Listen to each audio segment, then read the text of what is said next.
السلام علیکم ورحمۃ اللہ وبرکاتہ۔ محترم ناظرین اکرام، میں آپ کی خدمت میں ایک ایسا بیان لے کر آیا ہوں جس سے انشاءاللہ آپ کا ایمان تازہ ہو جائے گا۔ حضور نبی کریم صلی اللہ تعالی علیہ وسلم کے 40 سال کے پہلے کے واقعوں کو سنتے ہیں، حضرت علامہ و مولانا غلام محی الدین صاحب سبحانی کی زبان سے۔ آج میں نے اپنی تقریر کا عنوان بنایا ہے تھوڑی ہی دیر کے لیے میلاد رسول۔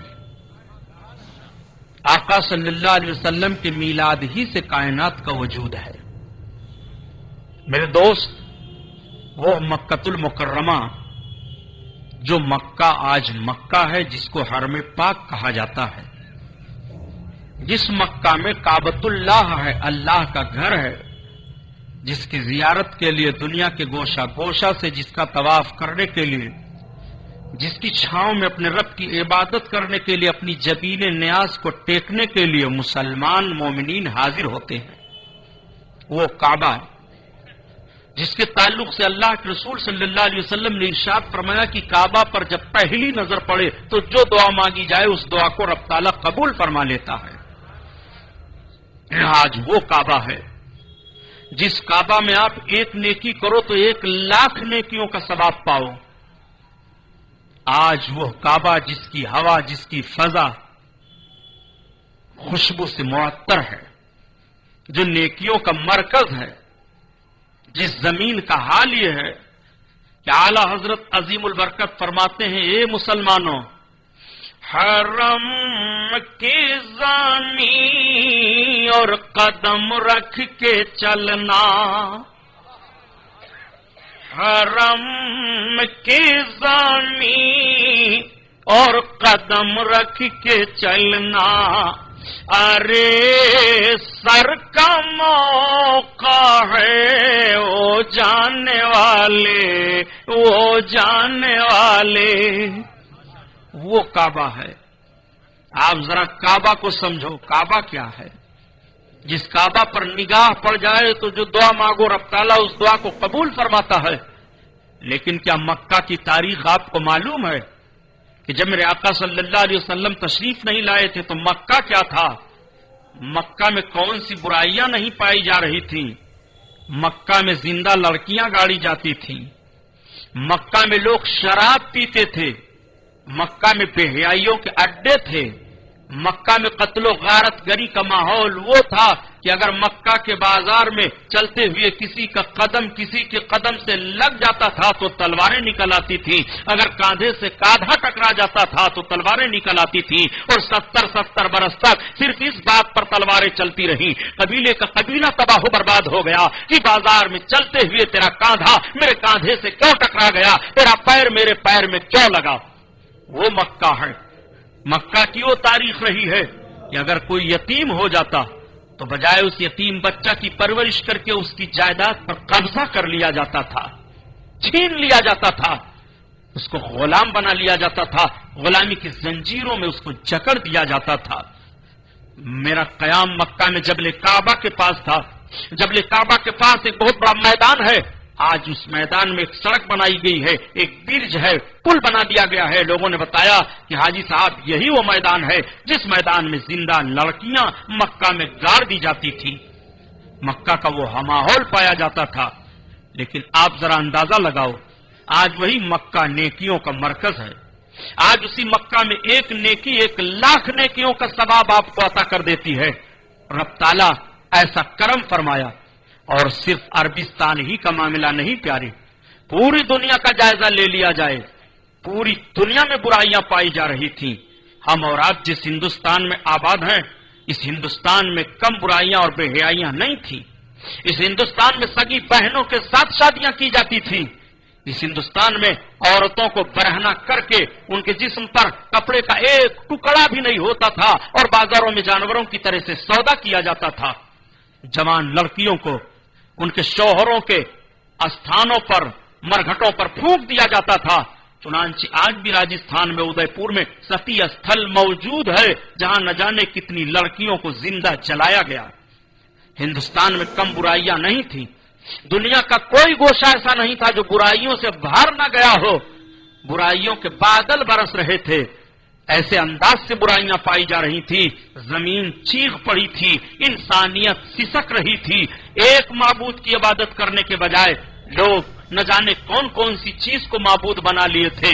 اگر سویرے سویرے سورج نکلتا اور اس کی شعاعیں پھیلتی تو آدمی اپنی جبین کو جھکا دیتا، تو میرا خدا ہے. جب چاند کی چاندنی پر اس کی نگاہ جاتی تو کہتا تو میرا خدا ہے. جب بڑے بڑے پہاڑوں کی بلندیوں کو دیکھتا تو کہتا تو میرا خدا ہے. اور جب سمندر کے لہروں پر نگاہ جاتی تھی تو کہتا تھا یہ خدا ہے. اور جب آگ کے شعلوں کو بلند ہوئے دیکھتا تھا تو کہتا تھا تو خدا ہے. جب کیڑے مکوڑوں پر نگاہ جاتی تھی تب کہتا تھا تو خدا ہے. جب گھوڑے ہاتھی بندروں کو دیکھتا تھا تو کہتا تھا تو میرا خدا ہے. غرضے کہ یہ انسان اتنا گر چکا تھا اور عقل سے اس طرح پیدل ہو چکا تھا کہ نہ جانے کتنے معبودان باطل کو یہ بنا کر کے اور اپنا خدا تصور کر کے اس کی عبادت کرتا تھا. وہ مکہ جس مکہ میں 360 خدا بنا کر کے رکھ دیے گئے تھے، اس مکہ کی تاریخ رکھتے ہوئے پوری دنیا کا تاریخ سامنے رکھیے. انسان چیخ پڑا تھا کہ شرافت و تقدس کے ساتھ کیسے ہم اپنے جیون کو بتائیں. اللہ تعالیٰ نے کرم فرمایا اور اپنے بندوں کی ہدایت کے لیے اپنے آخری رسول حضور محمد الرسول اللہ صلی اللہ تعالی علیہ وسلم کو عرب دیش میں مکہ کی سرزمین پر خاندان قریش میں ربیع الاول شریف کے مہینہ میں دوشنبہ کے دن سویرے سویرے خاتون پاک حضرت آمنہ رضی اللہ تعالی عنہا کے بطن اقدس سے طلوع اجلال فرمایا. میرے آقا صلی اللہ علیہ وسلم مکہ کی سرزمین پر خاندان قریش میں سویرے سویرے اس دنیا میں تشریف لاتے ہیں. اور جب نبی کونین اس دنیا میں تشریف لائے تو مکہ کے حالات بدل گئے. مکہ کی پہاڑیوں سے خوشبو آنے لگی، ہوا فضا مہکنے لگی. مکہ کے لوگ جب سو سو کر کے سویرے اٹھتے ہیں تو حرم شریف باب المروہ کے سامنے اکٹھا ہو کر کے ایک میٹنگ کرتے ہیں اور آپس میں گفتگو کرنا شروع کرتے ہیں. اے لوگوں، یہ انقلاب مکہ میں کیسے برپا ہو گیا ہے؟ یہ مکہ کی پہاڑیاں کیسے مہک رہی ہیں؟ یہ فضا کیسے معطر دکھائی دے رہی ہے؟ کسی نے کہا ابھی میں اپنے باغ میں سے گھوم کر کے آ رہا ہوں، میرے باغ میں کھجوروں کے درخت سوکھے ہوئے دکھائی دے رہے تھے مگر سارے کھجوروں کے درخت ہرے دکھائی دے رہے ہیں، ان میں پھل لگے دکھائی دے رہے ہیں. کسی سردار نے کہا ابھی ہم نے اپنے جانوروں کو دیکھا ہے، ہمارے جو دودھ دینے والے جانور تھے ان کے دودھ خشک ہو گئے تھے مگر ان کے تھن بھرے دودھ سے دکھائی دے رہے ہیں. کسی نے کہا میرا باپ بیمار تھا، بنا دوا کے اچھا ہو گیا ہے. مالدار رئیس بول پڑتا ہے کہ میرے دروازے پر سویرے سویرے بھکاریوں کی لائن لگ جاتی تھی مگر آج سویرے کوئی بھکاری دروازے پر نہیں آیا ہے. یہ انقلاب کیسے برپا ہوا ہے؟ تب تک خانے کعبہ کے قریب سے ایک رئیس اور آ کر کے پہنچ گیا. اس نے کہا اے سرداران مکہ، یہ کون سی میٹنگ لگی ہوئی ہے؟ کس ملک میں تجارت کرنے کے لیے چلنے کا ارادہ ہے؟ مکہ کے سرداروں نے کہا ہمیں تجارت کی میٹنگ نہیں کرنی ہے. کیا انقلاب کا احساس تم نہیں کر رہے ہو؟ کیا یہ ہوا فضا جو مہک رہی ہے اس کا احساس تمہیں نہیں ہو رہا ہے؟ آخر یہ انقلاب مکہ میں کیسے برپا ہوا ہے؟ ان کے جانور دودھ ان تھن سے بھرے ہوئے ہیں، یہ کہہ رہے ہیں میرے باغ میں سوکھے ہوئے درخت ہرے ہو گئے ہیں، یہ بول رہے ہیں میرا باغ بیمار تھا اچھا ہو گیا ہے. یہ سارا ماحول کیسے مکہ میں برپا ہوا ہے؟ اس نے کہا اے سرداران مکہ، جو میں دیکھ کر کے آ رہا ہوں اگر بتاؤں گا تو تعجب کرو گے. کہا تم نے کیا دیکھا ہے؟ کہا سرداران مکہ ابھی میں گیا تھا خانے کعبہ کا طواف کرنے. میں خانے کعبہ کا طواف پورا کر کے جب میں واپس ہو رہا تھا تو میں نے خاندان قریش کے سردار عبد المطلب کو دیکھا کہ وہ اپنی گود میں ایک بڑا حسین و جمیل بچہ لے کر کے کعبہ کی طرف جا رہے تھے. آج تک میں نے اتنا خوبصورت بچہ نہیں دیکھا، میری نگاہ سے اتنا حسین و جمیل بچہ نہیں گزرا. وہ اتنا حسین بچہ تھا، اتنا خوبصورت بچہ ہے کہ جو سردار قریش عبد المطلب اس بچہ کو کعبہ کی طرف لے کر بڑھتے رہے. میں گھوم گھوم کر دیکھتا رہا لیکن جب وہ کعبہ کے قریب پہنچے ہیں تو میری نگاہ فیصلہ نہ کر سکی کہ عبد المطلب کعبہ کی طرف بڑھ رہے ہیں کہ کعبہ خود عبد المطلب کی طرف جھکا چلا آ رہا ہے. اے لوگوں، ہم نے یہ دیکھا ہے. اسی کی ترجمانی اعلیٰ حضرت عظیم البرکت فرماتے ہیں کہ جس کے سجدے کو محراب کعبہ جھکی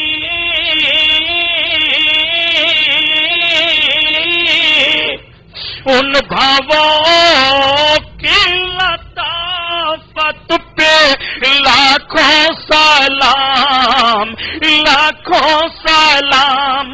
اور بہت اچھے انداز سے بیکل بلرام پوری نے کہا، آج للن ہاشم کے آئے دھرتی بھیو جیاری، آج للن ہاشم کے آئے دھرتی بھیو جیاری، اور بن موسم کے پھل گئے بگیا، پھولول سج گئے ڈاری، ڈولے خلد کے مستو بہریا،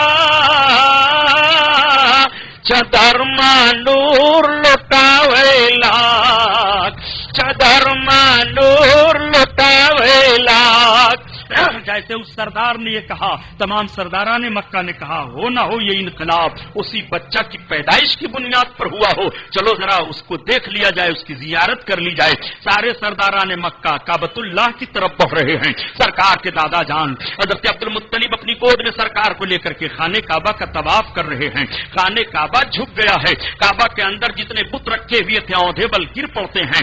دادا جان طواف کر کے دعا مانگ کر کے جب واپس لا رہے ہیں تو راستے میں سارے سرداران مکہ مل جاتے ہیں۔ اے سردار قریش، ہم نے یہ سنا ہے کہ آپ کی گود میں بڑا حسین و جمیل بچہ ہے، ہم اس بچہ کی زیارت کرنا چاہتے ہیں۔ اتنا خوبصورت بچہ آج مکہ میں کسی قبیلہ میں پیدا نہیں ہوا، کسی خاتون کی گود میں نہیں آیا، ہو نہ ہو یہ انقلاب اسی بچہ کی بنیاد پر برپا ہے، یہ ساری خوبیاں اسی بچہ کی بنیاد پر دیکھی جا رہی ہیں۔ تب تک حضرت عبد المطلب نے اپنی باہوں کو پھیلا دیا۔ حضرت عبد المطلب کی باہوں کا پھیلنا تھا کہ میرے آقا صلی اللہ علیہ وسلم کا حسن کریم سرداران مکہ کے سامنے آ جاتا ہے، اور جب سرداران مکہ نے سرکار کے وجہ کریم کو دیکھا تو اعلی حضرت کی زبان میں سنا، وہ کمال حسن حضور ہے کہ گمان نقوں سے جہاں نہیں، اور یہی پھول خیر سے دور ہے، یہی شمع ہے کہ دھواں نہیں۔ نعرہ تکبیر، نعرہ رسالت۔ ان کا روئے حسین دیکھتے رہ گئے، دیکھتے رہ گئے، نور والی جبی دیکھتے رہ گئے، دیکھتے رہ گئے۔ اللہ اللہ، تمام سرداران مکہ دیکھ کر کے مبارکباد پیش کر رہے ہیں۔ اے سردار قریش، ہم آپ کو مبارکباد پیش کر رہے ہیں۔ آج تک ہماری نگاہوں نے مکہ میں کسی قبیلہ میں اتنا خوبصورت بچہ نہیں دیکھا، کسی قبیلہ میں کسی خاندان میں اتنا حسین و جمیل بچہ کسی عورت نے نہیں جنا۔ مبارکباد پیش کرتے ہوئے سرداران مکہ چلے جاتے ہیں۔ نبی کونین صلی اللہ علیہ وسلم کے دادا جان سرکار کو اپنی گود میں لے کر کے لائے، سرکار کی ماں کی گود میں دے دیتے ہیں۔ اب حضرت آمنہ خاتون سے سنو، نبی کی ماں بیان فرماتی ہیں کہ جیسے محمد میری گود میں آئے تب تک آسمان سے بادل کا ایک ٹکڑا آیا اور محمد اس میں غائب ہو گئے۔ میری نگاہ دیکھ رہی تھی، میں دیکھ رہی تھی تو آواز آ رہی تھی ان کو مشرق و مغرب کی سیر کرا دو، اور تھوڑی دیر کے بعد وہ بادل کا ٹکڑا پھر میری گود کے سامنے آ گیا، محمد میری گود میں آ گئے۔ نبی کونین کی ماں بیان فرماتی ہیں کہ جب میرے بیٹے محمد کی ولادت کا وقت قریب ہوا پیدائش کا، تو جیسے آج عورتوں کے بچے پیدا ہوتے ہیں تو عورتوں کو دقتوں کا سامنا کرنا پڑتا ہے، نبی کی ماں بیان فرماتی ہیں مجھے کسی تکلیف کا کوئی احساس نہیں ہوا۔ آج جب کسی عورت کو بچہ پیدا ہوتا ہے تو اس کی نگاہوں کے سامنے پردہ چھا جاتا ہے شدت تکلیف سے، روشنی ختم ہو جایا کرتی ہے گویا۔ لیکن نبی کی ماں بیان فرما رہی ہیں کہ جب میرے بیٹے محمد کی ولادت بسعادت ہوئی ہے تو میری نگاہیں اتنی روشن ہو گئی تھی، اتنا نور چھا گیا تھا کہ میں نے ایران کی چراگاہوں میں جو اونٹ چل رہے تھے اور ان کی گردنوں میں جو قلادے پڑے تھے وہ دیکھ لیا، ایسی روشنی پھیلی ہے کہ میں نے مشرق و مغرب کو دیکھ لیا ہے۔ نبی کی ماں بیان فرماتی ہیں کہ جب میرے بیٹے محمد کی پیدائش کا وقت قریب ہوا تو کوئی پکار کر کے کہہ رہا تھا، اے آمنہ جو تمہاری گود میں جا رہے ہیں ان کا نام آسمان پر احمد ہے اور ان کا نام زمین پر محمد ہے۔ نبی کونین صلی اللہ علیہ وسلم کی ماں بیان فرماتی ہیں کہ میرا بیٹا جب پیدا ہوا تو اتنی روشنی ظاہر ہوئی، میرے آقا صلی اللہ تعالیٰ علیہ وسلم کی ماں کے پاس جو عورتیں جمع تھیں ان عورتوں کا بیان یہ ہے کہ جب محمد اس دنیا میں تشریف لائے تو ان کے تشریف لانے کا حال یہ تھا کہ آسمان سے چاند اور ستارے آمنہ خاتون کے مکان کے صحن کے قریب جھکے چلے آ رہے تھے۔ آخر یہ چاند اور ستارے کیوں جھکے چلے آ رہے ہیں؟ آج بھی علم نجوم کا یہ کہنا ہے کہ چاند جب زمین کے قریب دکھائی دکھائی دے تو اس وقت آپ سمجھ لو کہ کوئی ایسا بچہ پیدا ہوا ہے جو کسی ملک کا سردار بنے گا، کسی ملک کا بادشاہ بنے گا، کسی ملک کا وزیر بنے گا۔ جب چاند قریب ہو جائے تو دنیا میں کسی بڑے کی پیدائش ہوتی ہے۔ میرے آقا صلی اللہ علیہ وسلم کی ولادت بسعادت ہوئی ہے، یہ چاند اور ستارے جھکے چلے آ رہے ہیں، عورتیں بیان کر رہی ہیں ایسا لگ رہا تھا کہ آمنہ خاتون کے مکان کے صحن میں یہ چاند اور ستارے گر پڑیں گے۔ یہ چاند اور ستارے کیوں چلے آ رہے ہیں؟ اعلیٰ حضرت کی زبان سے پوچھو۔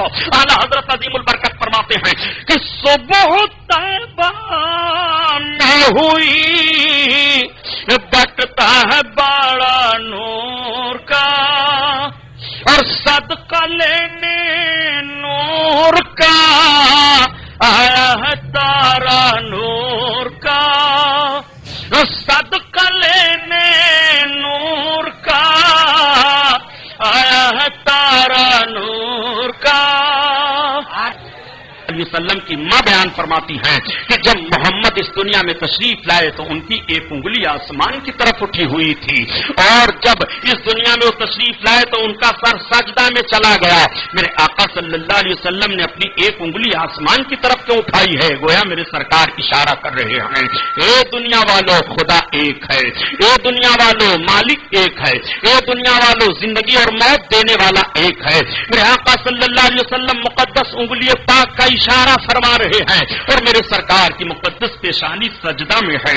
نبی کونین کی ماں بیان فرماتی ہے کہ میرے بیٹے محمد نے 3 لفظ کہا۔ پہلا جملہ تو کہا اللہ اکبر، اللہ سب سے بڑا ہے، اور دوسرا لفظ میرے آقا نے سجدہ کی حالت میں کہا الحمدللہ کثیرا، تمام تعریفیں اللہ کے لیے ہیں، اور تیسرا جملہ میرے آقا صلی اللہ علیہ وسلم نے جو کہا اے مسلمانوں ہم اور آپ پاپیوں کے لیے۔ میرے آقا عرض کرتے ہیں رب کی بارگاہ میں رب حبلی امتی، رب حبلی امتی، اے اللہ میری امت کو میرے لیے ہبہ فرما دے، مولا میری امت کی مغفرت فرما دے۔ اسی لیے تو اعلیٰ حضرت عظیم البرکت فرماتے ہیں مرد مومن تو اپنے آقا کو یاد کر لے، تیرے آقا تجھے پیدا ہوتے ہی یاد کر رہے ہیں۔ پہلے سجدے روز ازل سے درود اور یادگاری امت پہ لاکھوں سلام، لاکھوں سلام۔ اللہ اللہ، ہمارے اور آپ کے آقا صلی اللہ علیہ وسلم کی ولادت بسعادت ہوئی ہے، ذرا ولادت مصطفیٰ ملاحظہ فرماؤ۔ نبی کونین صلی اللہ علیہ وسلم کے نواسے حضرت امام عالی مقام تھے۔ امام عالی مقام کی بھی ولادت بے مثال ہے، نانا کی ولادت بے مثال ہے، تو نواسے کی بھی ولادت بے مثال ہے۔ نبی کونین صلی اللہ علیہ وسلم اس دنیا میں تشریف لائے ہیں، عورتیں جمع ہو کر کے کہہ رہی ہیں اے آمنہ خاتون ہم تجھے مبارکباد پیش کر رہے ہیں، تیرا بچہ تو ختنہ شدہ پیدا ہوا ہے، اس بچہ کو ختنہ کی ضرورت نہیں ہے، آمنہ یہ بچہ کوئی عظیم بچہ ہے، تجھے مبارک ہو۔ عورتیں دیکھ دیکھ کر کے جا رہی ہیں، محلے کے لوگ دیکھنے کے لیے آ رہے ہیں، سارے لوگ آ رہے ہیں دیکھنے کے لیے، مبارکباد پیش کر رہے ہیں۔ اگر عبداللہ ہوتی تو ان کی آنکھیں ٹھنڈی ہو جاتی۔ نبی کونین صلی اللہ علیہ وسلم کا تذکرہ گھر گھر ہو رہا ہے۔ اس وقت کا دور یہ تھا کہ دودھ پلانے پر دایاں آیا کرتی تھی تمام آبادیوں سے، اور وہ بچوں کی دودھ پلا کر کے اجرت لیا کرتی تھی۔ چنانچہ مکہ شریف سے 70 کلومیٹر کی دوری پر طائف کے قریب ایک آبادی تھی، اس آبادی کی بھی 10 عورتیں تیار ہوئی کہ مکہ میں چلو۔ اس وقت مکہ میں بچوں کی پیدائش مالدار گھروں پر ہوئی ہے، بچوں کو لے آیا جائے اور دودھ پلا کر کے انعام و اکرام حاصل کیا جائے۔ جب وہ 10 عورتیں تیار ہوتی ہیں تو انہی 10 عورتوں میں ایک عورت کا نام حلیمہ سعدیہ ہے۔ حلیمہ سعدیہ کو 3 دن کا عرصہ گزر گیا تھا، وہ فاقہ کر رہی تھی، پانی پر گزارا کر رہی تھی۔ حلیمہ کے گھر جو حلیمہ کی سواری تھی وہ بھی کمزور ہو چکی تھی۔ حلیمہ کے گھر جو بکریاں دودھ دینے والی تھی ان کے تھن بھی خشک ہو گئے تھے۔ عورتوں نے کہا حلیمہ چلو مکہ چلنے کی تیاری ہو رہی ہے۔ حلیمہ نے کہا میں مکہ نہیں جا پاؤں گی، میرے پاس اتنی طاقت نہیں ہے۔ عورتوں نے کہا حلیمہ تجھے چلنا پڑے گا۔ چنانچہ عورتوں نے حلیمہ کو بھی تیار کر لیا. حلیمہ کے شوہر بھی تیار ہو گئے. حلیمہ ان عورتوں کے ساتھ مکہ المکرمہ آ رہی ہیں. 10-12 گھاٹیوں کو پار کر کے حلیمہ اور ان کے ساتھ کی عورتیں مکہ پہنچی, لیکن اور عورتیں پہلے مکہ پہنچ گئیں. حلیمہ کی سواری بہت کمزور تھی. کمزوری کی بنیاد پر 7 جگہوں پر حلیمہ کی سواری بیٹھ جاتی ہے اور حلیمہ مکہ میں بعد میں پہنچ رہی ہے. عورتیں پہنچ کر کے مکہ میں مالدار گھروں پر جا کر کے بچوں کو حاصل کر لیتی ہے, مگر حلیمہ کو کوئی بچہ نہیں ملا. ساتھ میں آنے والی ایک عورت نے پوچھا, حلیمہ تجھے کوئی بچہ ملا کہ نہیں ملا؟ حلیمہ نے کہا مجھے ابھی کوئی بچہ نہیں ملا. اس عورت نے کہا وہ دیکھ حرم کے قریب خانہ کعبہ کے قریب جو حویلی دکھائی دے رہی ہے وہ سردار قریش عبد المطلب کا مکان دکھائی دے رہا ہے. اس مکان میں ان کے ایک پوتے ہیں, ان کے باپ کا نام عبداللہ ہے. ان کی پیدائش سے پہلے وہ انتقال کر گئے ہیں. ان کی ماں کا نام آمنہ ہے. حلیمہ جا اسی بچہ کو تو لے لے. اس بچے کی بڑی تعریفیں میں نے سنی ہیں. اگر مجھے بچہ نہ ملا ہوتا تو حلیمہ میں اسی بچہ کو لیتی. چنانچہ حضرت حلیمہ سردار قریش عبد المطلب کے پاس پہنچ جاتی ہے. عبد المطلب نے حلیمہ کو حضرت آمنہ خاتون کے پاس بھیج دیا. حضرت آمنہ خاتون کے پاس حلیمہ پہنچ کر کے اپنا تعارف کراتی ہے. بہن آمنہ, میرا نام حلیمہ سعدیہ ہے. میں قبیلے سعد سے تعلق رکھتی ہوں. جیسے مکہ کی سرزمین پر عورتیں آئی ہیں بچوں کے لینے کے لیے, دودھ پلانے کے لیے, ایسے بہن میں بھی آئی ہوں. میں نے آپ کے شہزادے کی بڑی تعریفیں سنی ہیں. بہن آپ شہزادہ اپنا مجھے دے دیں, میں دودھ پلا کر کے خدمت انجام دے لوں. حضرت آمنہ خاتون کی آنکھیں ڈبڈبا گئیں, آنسو گرنے لگے. حلیمہ نے پوچھ لیا بہن کیوں رو رہی ہو؟ حضرت آمنہ خاتون نبی کی ماں فرماتی ہیں اے حلیمہ, جس مقصد کے لیے تم آئی ہو وہ مقصد تمہارا حل نہیں ہو پائے گا, اس لیے کہ ان کی ولادت سے پہلے ان کے باپ کا انتقال ہو چکا ہے, اس لیے تمہیں مانگا انعام و اکرام نہیں مل پائے گا. حضرت حلیمہ نے عرض کیا بہن مجھے انعام و اکرام کی لالچ کی ضرورت نہیں ہے. میں نے اتنی تعریفیں آپ کے شہزادے کی سن لی ہیں کہ آپ مجھے اپنا شہزادہ دے دیں, میں آپ کے شہزادے کو لے کر کے خدمت انجام دے لوں, بس یہی میری ایک تمنا ہے. شہزادے ہیں کہاں؟ حضرت حلیمہ جب پوچھتی ہیں تو میرے آقا سو رہے تھے اور سرکار کے نورانی جسم پاک پر چادر ڈال دی گئی تھی. نبی کی ماں نے چادر کو جسم پاک سے سرکا لیا. جیسے چادر کا سرکنا تھا چہرے نبوت سامنے آ جاتا ہے. پیشانی چمکتی ہوئی حلیمہ دیکھ لیتی ہیں اور اس پیشانی کو پڑھ کر کے چوم لیتی ہیں. وہ پیشانی چومتی ہے جس پیشانی کے تعلق سے اعلیٰ حضرت عظیم البرکت فرماتے ہیں کلمہ پڑھنے والا مسلمان تو اپنے نبی کی پیشانی دیکھ لے کیسی پیشانی ہے. جس کے ماتھے شفاعت کا سہرا رہا اس جبین سعادت پہ لاکھوں سلام لاکھوں سلام. ہم اور آپ جب صحرا پہنتے ہیں تو شادی کا صحرا ہوتا ہے, حج کا صحرا ہوتا ہے, علم کی کامیابی کا صحرا ہوتا ہے, اقتدار ملنے کا صحرا ہوتا ہے, ملازمت میں عہدہ ملنے کا صحرا ہوتا ہے. مگر میرے آقا صلی اللہ علیہ وسلم کو جو صحرا پہنایا گیا وہ ہم پاپیوں کی بخشش کا صحرا ڈالا گیا ہے. نبی کی پیشانی پر جو صحرا آ رہا ہے امت کے گنہگاروں کی مغفرت کا صحرا آ رہا ہے. میرے آقا صلی اللہ علیہ وسلم کی پیشانی کو حلیمہ سعدیہ چومتے ہوئے رخسار نبوت کو چوم رہی ہیں اور اپنی گود میں لے کر کے دودھ پلانے لگتی ہیں. جیسے حلیمہ نے اپنے ایک پستان کو پیش کیا میرے آقا نے پی لیا, اور جب دوسرا پستان حلیمہ نے پلانا شروع کیا تو میرے آقا نے پینا چھوڑ دیا. نبی جب اپنی ماں کا پستان پیتے تھے تو دونوں پستان کا دودھ پی رہے تھے, اور جب حلیمہ کا پستان پی رہے ہیں تو ایک پستان کا دودھ پی رہے ہیں. آخر ایک پستان کا دودھ کیوں نبی پی رہے ہیں؟ آؤ ذرا دیکھو, ابھی نبوت کا اعلان نہیں ہوا ہے, ابھی رسالت کا اعلان نہیں ہوا ہے, مگر میرے آقا صلی اللہ علیہ وسلم کا فطری انصاف ملاحظہ کرو. کہاں ہیں وہ لوگ جو کہتیا کرتے ہیں کہ نبی کو نبوت 40 برس کے بعد ملی ہے؟ میں عرض کرتا ہوں جملہ سنبھالو ورنہ ایمان کا جنازہ نکل جائے گا. تو نبی کے لیے نبوت 40 برس کے بعد متعین کر رہا ہے. نبی کو 40 برس کے بعد نبوت نہیں ملی ہے, بلکہ نبی کو 40 برس کے بعد اعلان نبوت کا حکم ملا ہے. حکم کا ملنا اور ہوتا ہے اور نبوت کا ملنا اور ہوتا ہے. نبوت کے ملنے کی مدت تو نبی سے پوچھ لے تو نبی فرماتے ہیں نبوت تو مجھ کو اس وقت ملی ہے جب حضرت آدم کا وجود ہی نہیں تھا. کن تو نبیوں آدم و بین الماء والطین, میں اس وقت نبی تھا جب حضرت آدم مٹی اور پانی کے درمیان تھے. پتہ یہ چلا کہ آدمیت نہیں ہے, نبی کی نبوت ہے. یہ آسمان نہیں ہے, نبی کی نبوت ہے. یہ سورج نہیں ہے, نبی کی نبوت ہے. یہ چاند نہیں ہے, نبی نبی کی نبوت ہے، آبشاروں کی صدائیں نہیں ہیں، نبی کی نبوت ہے، کائنات کا وجود نہیں ہے، نبی کی نبوت ہے، نبی کونین کی نبوت کا اعلان 40 برس کے بعد ہے۔ نبی کی نبوت پتہ لگانا چاہو تو مدت پتہ نہیں لگا سکتے ہو، البتہ نبی کی نبوت 40 برس کے بعد جب اعلان کا حکم ملتا ہے تو غار حرا سے نبی اعلان فرما رہے ہیں۔ اگر یہ جملہ تمہارا تصور کر لیا جائے کہ نبی کو 40 برس کے بعد نبوت ملی ہے تو حضرت عیسیٰ پیغمبر علیہ الصلوۃ والتسلیم کو ذرا دیکھو۔ عیسیٰ پیغمبر علیہ السلام کی ولادت وسعادت کا معاملہ جب ان کی ماں کو حضرت عیسیٰ علیہ السلام کی ولادت وسعادت ہوئی اور ان کی ماں نے رب کی بارگاہ میں عرض کیا، پروردگار یہ مجھے بچہ پیدا ہو گیا ہے، مجھے کسی بشر نے چھوا نہیں ہے، میری شادی نہیں ہوئی ہے، میں قوم کے سامنے جاؤں گی تو قوم میری کیا کہے گی؟ تو رب تعالیٰ کا حکم ہوا، مریم تجھے کچھ کہنے کی ضرورت نہیں ہے، تو قوم کے سامنے صفائی نہ پیش کرنا، مریم تو بچے کی طرف اشارہ کر دینا، بچہ خود بتا دے گا میں کون ہوں۔ جب حضرت مریم علیہ السلام لے کر کے حضرت عیسیٰ کو قوم کے سامنے گئی ہے تو قوم اٹھ کر کے کھڑی ہو جاتی ہے، مریم ہم نے تجھے بہت پاکیزہ عورت مانا تھا، تو بڑی شریف النفس لڑکی مانی جاتی تھی، مریم یہ تو نے کیا کیا ہے؟ یہ تیری گود میں بھی تیری شادی نہیں ہوئی، بچہ کہاں سے آ گیا ہے؟ تو حضرت مریم کچھ نہیں بولی، انہوں نے حضرت عیسیٰ کی طرف اشارہ کر دیا، اور جیسے اشارہ کر دیا تو حضرت عیسیٰ علیہ السلام اپنی ماں کی گود سے بول پڑتے ہیں، اے لوگوں میں اللہ کا نبی بنا کر کے بھیجا گیا ہوں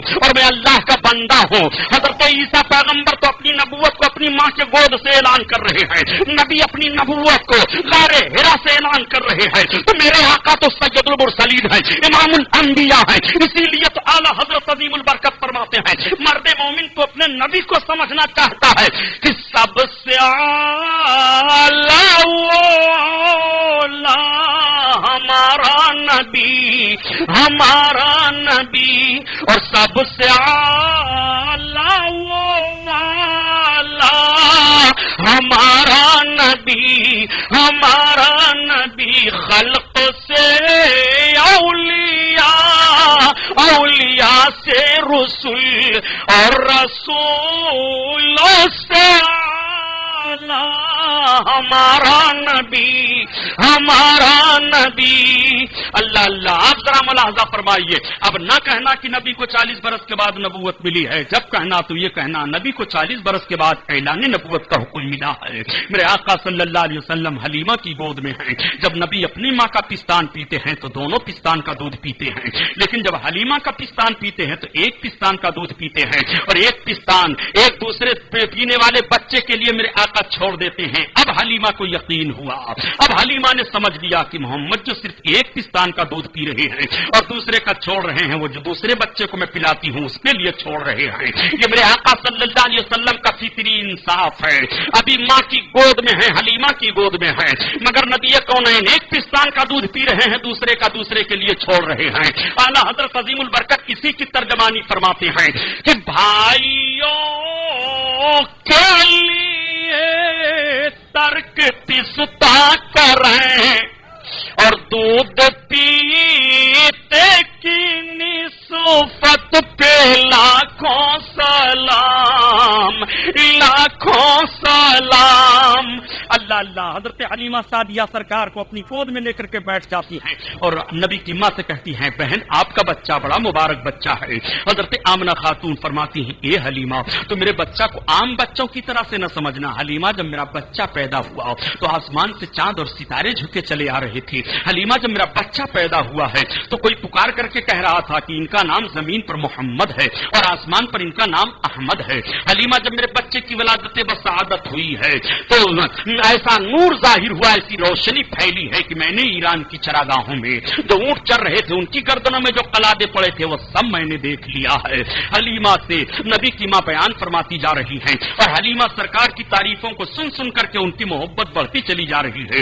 حلیمہ جب ان ساری باتوں کو سن لیتی ہیں تو حلیمہ کہتی ہے، اے بہن اب ہمارے ساتھ میں جو آنے والی عورتیں آئی تھی قافلہ بنا کر کے، وہ بچوں کو لے کر کے جانے کی تیاری کر رہی ہے، آمنہ ہمیں بھی اجازت دے دو، یقین رکھو بہن تمہارے بچے کو کوئی تکلیف نہیں ہونے پائے گی۔ حلیمہ کو کیا خبر کہ ساری تکلیفوں کو دور کرنے والے تو میری گود میں چل رہے ہیں، حلیمہ کو کیا خبر کہ سارے یتیموں کا سہارا بن کر کے تو ہماری گود میں چل رہے ہیں، حلیمہ کو کیا خبر کہ سارے دکھیوں کے لبوں پر مسکراہٹ دینے والے نبی تو ہماری گود میں ہیں۔ حلیمہ کو یہ خبر نہیں ہے، حلیمہ کہتی ہے، اے آمنہ تمہیں کوئی تکلیف نہیں ہوگی، میں بھرپور خدمت کرنے کی کوشش کروں گی۔ نبی کی ماں نے آقا کو اپنی گود میں لیا اور پیار و محبت دیا، پیار و محبت کی چھاؤں میں بھر کی